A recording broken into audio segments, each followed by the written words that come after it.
What if the reason networking feels so gross, so transactional and fake, is simply because you're doing it backward? Welcome to the show. Today, we are decoding the operating system of the world's most connected people by diving into Keith Ferrazzi's modern business classic, Never Eat Alone. If the word networking makes you picture a dimly lit hotel ballroom, lukewarm coffee, and appealing name tag, you aren't alone. We all felt that sinking feeling that we have to become schmoozers to succeed, people who shake hands while looking over someone's shoulder for a better option. But Ferrazzi argues that this painful, awkward approach is based on a fundamental misunderstanding. We think networking is a hunt, but real connection isn't about hunting, it's about farming. It's not about greed, it's about generosity. To understand this, we have to look at where Ferrazzi came from. He didn't start in an Ivy League boardroom. He grew up in a blue-collar steel town. As a young caddy carrying golf bags for the wealthy, he observed something profound.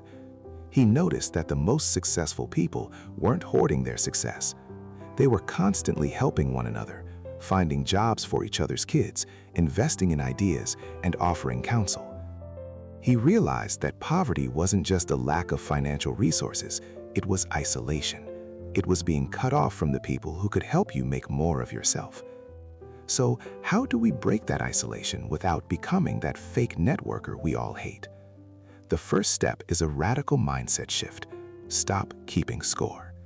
Most people treat relationships like a bank account, where they refuse to make a deposit until they're sure they can make a withdrawal. Ferrazzi calls for audacious generosity. This means giving constantly, advice, support, introductions, without the expectation of a direct return. When you operate this way, you aren't a salesperson anymore. You're a connector. But you can't pour from an empty cup. To sustain this energy, you need to find your blue flame. This is the intersection where your passion meets your ability. When you are working within your blue flame, you become like a campfire in a cold forest. You don't have to run around begging people to pay attention to you. Your energy naturally pulls them in. Now, let's get tactical. You have the mindset, but how do you manage the logistics? You can't have deep 2-hour lunches with 1,000 people. The math doesn't work. This is where Ferrazzi introduces the art of the ping. He argues that frequency matters more than duration. A relationship creates more equity through quick, casual touches than through one long meeting followed by a year of silence. A ping can be a 30-second text, a forwarded article, or a specific birthday message, not just a lazy Facebook post. It's a digital wave that says, "I'm thinking of you," keeping the relationship warm. However, as your network grows, you have to prioritize. You need to identify the super connectors. Think of a bicycle wheel. If you try to know every spoke, you'll burn out. But if you know the hub, the piece holding the spokes together, you access the whole wheel. Super connectors are headhunters, journalists, and surprisingly, restaurateurs.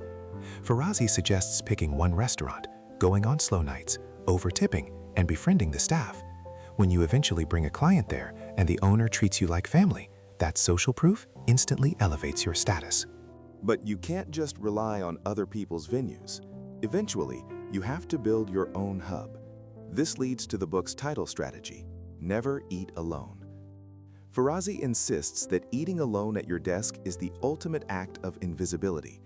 Food is a primal social lubricant. He suggests hosting small dinner parties, but with a twist. Use social arbitrage. Don't invite 6 bankers. Invite a banker, a struggling artist, a journalist, and a teacher. You become the bridge between different worlds. To ensure people show up, secure an anchor tenant, a person with high status or charisma, and build the guest list around them. Yet all of this, the pings, the dinners, the generosity, only works if it leads to real trust. And to get there, you have to execute the most difficult maneuver of all, the vulnerability loop. We are trained to hide our flaws, but Ferrazzi argues that your professional mask is actually a barrier. To turn a contact into a comrade, you have to lower your shield.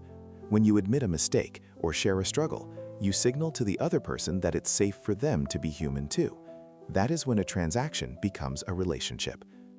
Ultimately, The core message of Never Eat Alone is that the self-made success story is a myth. Success is a team sport. Your network is your destiny because you become the people you interact with.